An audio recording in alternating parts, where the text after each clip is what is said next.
सबसे पहले subscribe, like and press icon button and please do share. Hello everyone, welcome back to our channel that is Bindaas educator. और बच्चे आज हम जो प्रॉब्लम डिस्कस करने वाले हैं, बहुत सारे क्वेश्चंस डिस्कस करने वाले हैं, that is problems based on thermal energy. तो ये थर्मल फिजिक्स का ही पार्ट है। इसके बाद आज के लेक्चर के बाद हम नया टॉपिक स्टार्ट करने वाले हैं, that will be KTG, kinetic theory of gases and gaseous state. We will discuss all the concepts related to the topics which are included in NEET and JEE. आज जो हम जो टॉपिक डिस्कस करने वाले हैं या फिर जो क्वेश्चंस डिस्कस कर रहे हैं, they are the most probable questions जो नीट में या फिर आईआईटी में पूछे जाने वाले हैं। हम जो क्वेश्चन डिस्कस करते हैं क्लास में और अपने इन लेक्चर्स में, ये बहुत ज़्यादा इंपॉर्टेंट होते हैं। क्वेश्चंस जो है इससे बाहर कुछ भी नहीं जाएंगे, दैट इज फॉर श्योर, ये गारंटी है। ठीक है, इस गारंटी के साथ ही मैं आपको आपने पहले वाले लेक्चर भी अटेंड किए होंगे, this is lecture number 3.3, 3.2 and 3.1 भी आपने डिस्कस किया होगा। उसमें भी सारे जो क्वेश्चन है that is based on calorimetry. तो कैलोरीमेट्री के कुछ क्वेश्चंस और बचे हैं, that is based on thermal energy, जो हम आज डिस्कस कर रहे हैं। So the question is, let's start. The question is, a bullet is fired with speed v, velocity v। हमें कुछ ऐसा गिवन है कि एक जो है एक बुलेट जो है, एक बुलेट है जिसे किसी गन से फायर किया गया विद अ वेलोसिटी v। ठीक है, this is the bullet, suppose this is the bullet. ठीक है, दिस इज द बुलेट, उसको वेलोसिटी v से फायर कर दिया। The bullet is being fired with the velocity v and it stops after hitting the target. मान लीजिए यहाँ पर कोई प्लैंक है या कोई भी टारगेट है, कोई भी टारगेट है, कोई भी प्लैंक है, ये वेलोसिटी v से जाके उसको हिट करता है, इसके अंदर घुस जाता है, वेलोसिटी v से जाके इसके अंदर घुसता है और फिर रुक जाता है। If 50% of its loss in kinetic energy goes to it, then find increase in its temperature। देखिए बच्चे, यहाँ पे सबसे पहली चीज, अकॉर्डिंग टू क्वेश्चन हमें एनर्जी कंजर्वेशन फॉलो करना है। And how we have to follow conservation of energy, कि एनर्जी जो है टोटल कंजर्व रहने वाली है। और यहाँ पर देखिए, जब इसके पास वेलोसिटी v था तो इसका काइनेटिक एनर्जी कितना होगा? The kinetic energy will be half into its mass into velocity square. ठीक है, और इन्होंने ये बोला कि 50% ऑफ इट जो है वो लूज हो जाएगा, ठीक है, एनवायरमेंट में, and remaining 50% will increase its temperature. Remaining 50% temperature increase करने में चला जाएगा। किसी भी सब्सटेंस का जो टेम्परेचर होता है वो हमने कैलकुलेशन ऑफ हीट में पढ़ा था, that Q will B ms delta T, यानी कि change in temperature, and S here is what? Specific heat. Specific heat, ये स्पेसिफिक हीट होता है। तो चलिए हम क्या करेंगे, हमें ये गिवन है कि 50% of it, 50% of this kinetic energy goes to increase in its temperature, यानी कि टेम्परेचर इंक्रीज करने में यूज हो रहा है। That means 50% of kinetic energy will be equal to heat exchange, यानी कि Q। ठीक है, 50% ऑफ काइनेटिक एनर्जी यानी कि हाफ mv स्क्वायर का 50% यानी कि divided by 2, that will be equal to ms into delta T, यानी कि change in temperature. So we can write it as 1/4 mv square, that will be equal to ms into delta T. m से m cancel हो जाएगा because this is the mass of the bullet and this is also mass of the bullet. So delta T will be equal to V square by 4s. V square by 4s, this will be delta change in temperature. So this will be our answer. अगर same question में बच्चों हमें कुछ और values given होती, जैसे कि हमें वेलोसिटी गिवन होती या फिर हमें बुलेट का स्पेसिफिक हीट अगर गिवन होता, then we could define this change in temperature in kelvin, and this also will be in kelvin. तो वहां पर हम इस जो यहाँ पर हमारी वैल्यूज आई हैं V square by 4s, अगर हमें ओरिजिनली इस वेलोसिटी की वैल्यू गिवन होती और specific heat of temperature specific heat of the bullet given होती इस मटेरियल की, तो हम डायरेक्टली डेल्टा टी की एग्जैक्ट वैल्यू फाइंड कर सकते थे इन केल्विन। ठीक है, सो अभी के लिए this will be R delta T, यानी कि change in temperature. So change in temperature will be V square by 4s। Now let's start the next question. तो चलिए बच्चों सेकंड क्वेश्चन की तरफ बढ़ते हैं। सेकंड क्वेश्चन में देखिएगा क्या गिवन है। पहले क्वेश्चन की तरह ही एक बुलेट गिवन है। A bullet of 27 degree is fixed into a target and it melts after hitting the target.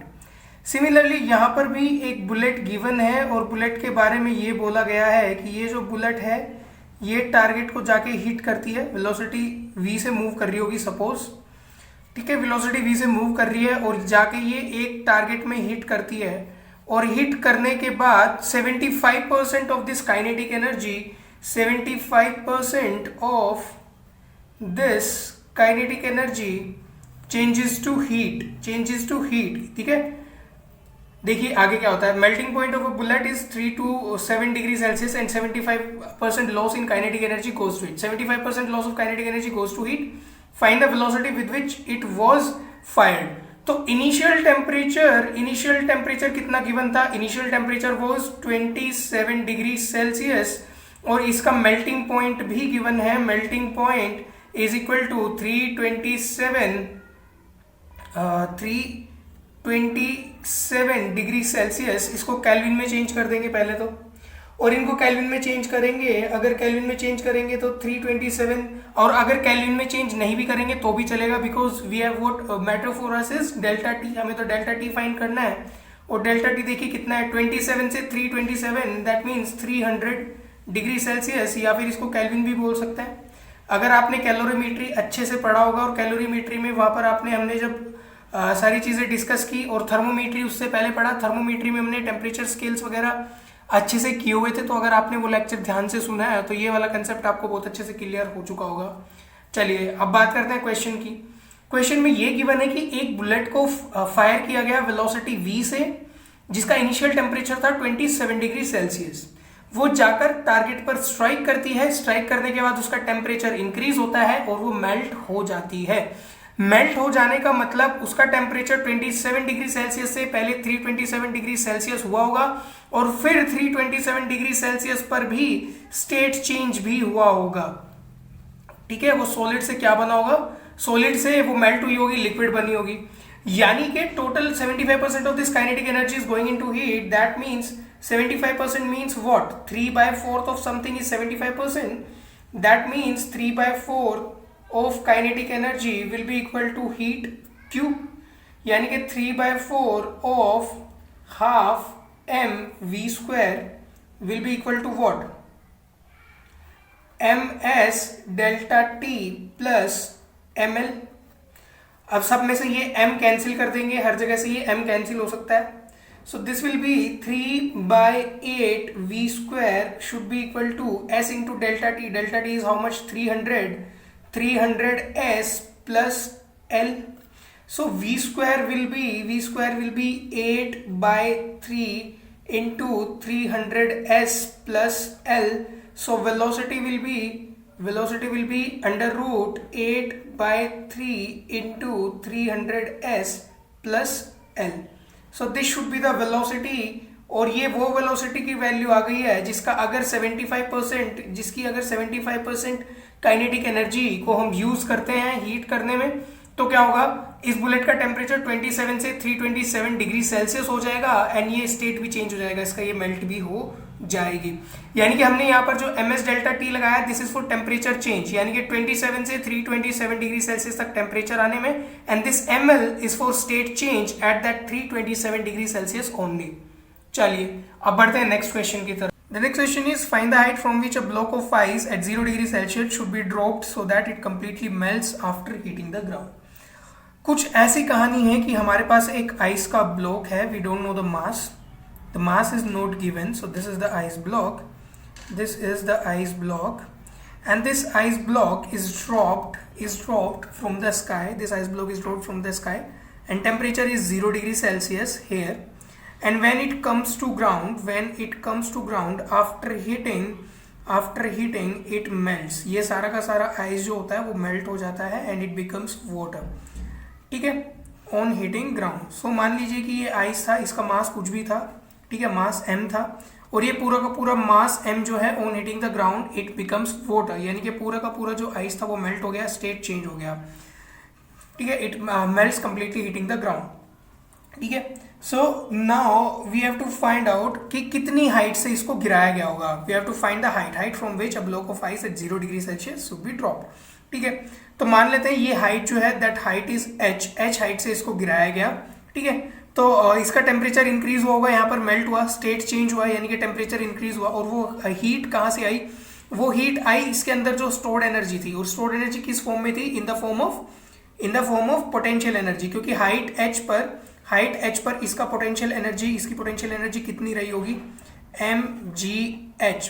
ठीक है, हाइट h पर इसकी पोटेंशियल एनर्जी रही होगी mgh, और नीचे आते ही इसकी ये एनर्जी जो पोटेंशियल एनर्जी जो है वो किस में कन्वर्ट हुई, हीट में कन्वर्ट हुई, और इसका स्टेट चेंज हुआ, दैट विल बी ml।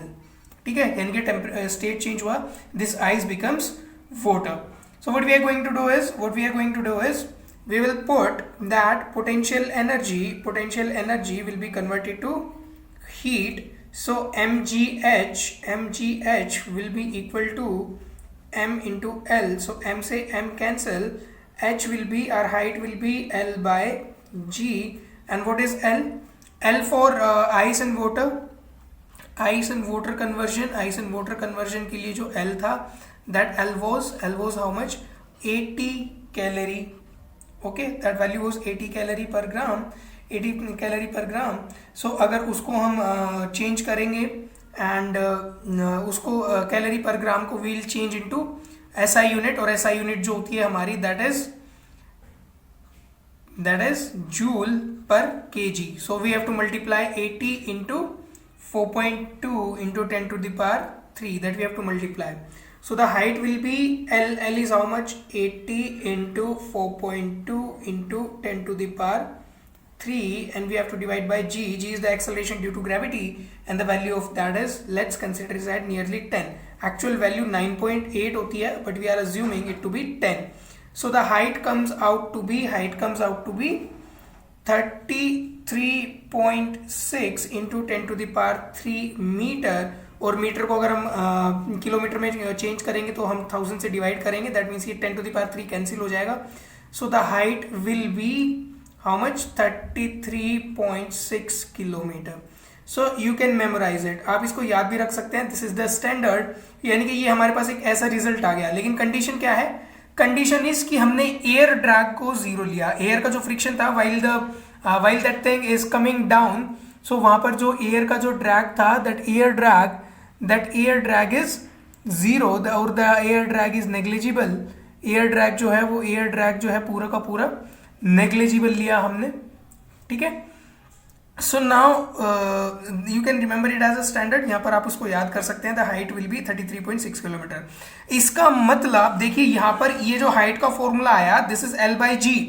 ठीक है, यानी कि ये हाइट मास पर डिपेंड नहीं करती. इसका मतलब कितना भी बड़ा आइस का टुकड़ा हो, चाहे वो 1 ग्राम हो, चाहे 1 kg हो, चाहे 10 kg हो, चाहे 1 क्विंटल हो, चाहे 1 टन हो, ठीक है, उससे कोई फर्क नहीं पड़ने वाला. कितना भी बड़ा टुकड़ा हो, अगर उसको 33.6 किलोमीटर से गिराया जाए, ठीक है, और सारी की सारी एनर्जी, द कंडीशन इज सारी की सारी एनर्जी जो उसकी पोटेंशियल एनर्जी थी वो नीचे गिरने पर उसकी हीट में चेंज होती है. सो दैट हम ये बोल सकते हैं कि वो कितना भी बड़ा टुकड़ा हो, अगर उसको 33.6 किलोमीटर से गिराया जाए, सो दैट विल कंप्लीटली मेल्ट, यानी कि वो मास पर डिपेंड नहीं करता. ठीक है, सो डायरेक्टली ये आपसे क्वेश्चन में पूछा जा सकता है. चलिए, the next question is, a block of ice at 0 degrees Celsius is dropped from a height 1 kilometer. A block of ice, again we are not given with the mass, तो we will consider that एक mass m का एक block है, block of ice is dropped from height, उसे नीचे गिराया जा रहा है, and it is dropped from the height of 1 kilometer. ठीक है, this height h is 1 kilometer. ठीक है, and now if total loss of its kinetic energy goes to it, अगर इसका total loss of kinetic energy या फिर total loss of potential energy, जो भी हम मान सकते हैं, ठीक है, क्योंकि ये potential energy total kinetic energy में convert हो जाएगी यहाँ तक आने में. ठीक है, it's none other than the same thing, क्योंकि हम एनर्जी का कन्वर्जन ही पढ़ रहे हैं कि एनर्जी की एक फॉर्म से दूसरे फॉर्म में एनर्जी चेंज होती है. kinetic energy goes to it, then find the fraction of it which melts on hitting the ground. तो हमें इसका ऐसा फ्रैक्शन बताना है जो ग्राउंड को हिट करने पर मेल्ट हो जाता है. ठीक है, चलिए अब हम क्या करेंगे, अब हम ये करेंगे कि इसका जो हीट था, heat will be equal to potential energy at that point, क्योंकि ये पोटेंशियल एनर्जी जो यहाँ पर जो पोटेंशियल एनर्जी है, this potential energy will be converted to heat on heating the ground. ठीक है, so Q will be how much, Q will be, so let's suppose m1 mass melts. ठीक है, जो ये m मास था इसमें से m1 पोर्शन इसका मेल्ट होता है. ठीक है, m1 mass melts. So what we are going to do is we can put, अगर मास m1 मेल्ट होता है तो we can put q is equal to m1l and potential energy is mg into h। ठीक है, चलिए put कर देते हैं, m1l is equal to m into g into h। h is in kilometre, so we have to change it into SI, that is metre. ठीक है, तो यहाँ पर मास m1 इंटू लेटेंट हीट कितना होता है इस प्रोसेस के लिए 80, और उसको जूल पर केजी में कन्वर्ट करेंगे, यानी कि 4.2 इंटू 10 टू द पावर 3 से मल्टीप्लाई करेंगे, that will be equal to m into g। g is how much we are taking 10 into height is 1000 metre, 1 kilometre is equal to 1000 metre. 10 to the power 3 से 10 to the power 3 ये cancel हो जाएगा, 1000 से 1000 cancel हो गया। So what we can write it as m1 by m, that will be, अगर आप इस 10 को इधर लेके चले जाएंगे, अगर आप 10 को यहाँ लेके चले जाएंगे और इसको सोल्व कर देंगे, that will be 1 by, so m1 by m will be how much? Will be this much. ठीक है, so the answer will be 1 by 33.6. this will be our answer. ठीक है, या फिर देखिए ये आंसर आ गया वैसे तो, या फिर हमारा एक यूनिटरी मेथड भी we could apply unitary method, क्योंकि हमें पता था this 33.6 kilometre is a standard. तो हमें ये पता था कि अगर 33.6 किलोमीटर से गिरा देंगे, 33.6 किलोमीटर से गिरा देंगे तो how much mass will melt, पूरा कंप्लीट m मेल्ट करेगा। और अगर 1 किलोमीटर से गिराया, 1 किलोमीटर से गिराया, ठीक है, 1 किलोमीटर से गिराया तो कितना मेल्ट करेगा, m बाय 33.6, और 1 किलोमीटर से जो हमने गिराया, what we have assumed that m1 mass melt, so that will be equal to m1। ठीक है, so what we could find it out, what we could say, we could easily find it out that m में से इतना fraction m by 33.6 melt कर रहा है, so the fraction was m1 divided by m will be equal to m by 33.6 divided by m, so m से m cancel हो जाता, तो आंसर आ जाता 1 बाय 33.6। Again answer will be same because this 33.6 kilometre is a standard. चलिए, now next question, a height of waterfall is 100 metre. इस बार क्या किया जा रहा है, वाटरफॉल यानी कि एक झरना है, ठीक है, मान लीजिए ये कोई वाटरफॉल का अपर मोस्ट पॉइंट है, यहाँ से पानी आता है और पानी ऐसे गिर के ऐसे आके नीचे ग्राउंड पे गिरता है, ठीक है, दिस इज द ग्राउंड। ठीक है, height of the waterfall is 100 metre, और ये जो वाटरफॉल की हाइट है, this height is 100 metre. Find increasing temperature of water when it falls on the ground. हमें क्या बताना है, we have to find increase in temperature, कि टेम्परेचर में कितना इंक्रीज हुआ when it falls on the ground, that means we have to find delta T we have to find. ठीक है, चलिए, यानी कि इस वाटर का टेम्परेचर चेंज हो रहा है, और हम हीट को कैसे कैलकुलेट करते हैं, when temperature change, ms delta T. ठीक है, और हमें यह भी पता है यहाँ पर पोटेंशियल एनर्जी कितनी होगी, potential energy at that point, potential energy will be equal to mgh, and this potential energy will convert into heat at the bottom, और उसी से टेम्परेचर राइज होगा। That means we can again write it as q will be equal to potential energy, यानी कि ये potential energy इस heat energy में convert हो जाएगा, and the q is what, ms delta t will be equal to potential energy is mgh। ठीक है, mass से मास कैंसिल हो जाएगा, specific heat of the water is how much, although 1 calorie, और calorie को हम अगर जूल पर केजी में कन्वर्ट कर देंगे, 1 calorie, this specific heat is 1 calorie पर ग्राम पर केल्विन, तो इसको हम अगर चेंज करेंगे तो it will be 4.2 into 10 to the power 3 से मल्टीप्लाई करना पड़ेगा, so that will be in joule per kg per kelvin. Okay, तो ये this is the conversion, and after that if into delta T that will be equal to g is how much, acceleration due to gravity 10 into height is what 100 meter, तो 10 to the power 3 से 10 to the power 3 cancel हो जाएगा, delta T will be 1 by 4.2, and so delta T will be 0.24 degree Celsius और Kelvin, whatever value you can say, both will be correct. ठीक है, so this is your answer. ठीक है, चलिए, तो इस तरीके से हमें करना है। थर्मोमीटर के क्वेश्चन जितने भी आएंगे, in all of them what we have to do is we have to convert energy, we have to convert form of energy, form of energy को एक फॉर्म से दूसरे फॉर्म में कन्वर्ट करना है, ठीक है। Sir this question, the 6th question, this is also standard, directly it can come as it is, ये पूरा का पूरा आ सकता है। A substance is maintained at its melting point in liquid state by supplying a constant power P. A substance is maintained at its melting point in liquid state by supplying constant pressure P. When power supply is cut off, it solidifies in time t. Find latent heat of fusion. आप सबको पता है, पहली चीज इसने दिया हुआ है पावर, ठीक है, और पावर आपको पता है, आपने वर्क एनर्जी पावर चैप्टर पढ़ा होगा, power is how much, power is energy per unit time, and energy here is what, heat, that means heat per unit time is your power, okay. So अगर melting की बात करते हैं तो melting में heat कितना यूज होता है, ml, this is the heat for melting, ठीक है, and this L we have to find, power is given as P, this latent heat we are asked with, हमें ये मतलब लेटेंट हीट ही बताना है, ठीक है। मास m हमारे पास अगर गिवन होगा, so we can write it as power will be equal to ml by T. So the latent heat will be power into time divided by mass. So this will be our latent heat. So these were few questions or few standard questions you can say which are supposed to most likely to be appear in the examination both for both IIT and JEE, IIT JEE and NEET, sorry. So that's it for the questions of the thermal energy. And guys, let me tell you one thing, if you like the video, please subscribe our channel, do share and like, and आप हमारे Telegram channel को भी join कर सकते हैं for more latest videos, and you can join our telegram group also to ask your doubts directly with the educators. आप हमारे साथ डायरेक्ट इंटरेक्ट करने के लिए टेलीग्राम ग्रुप भी ज्वाइन कर सकते हैं। So thanks for watching, thanks a lot.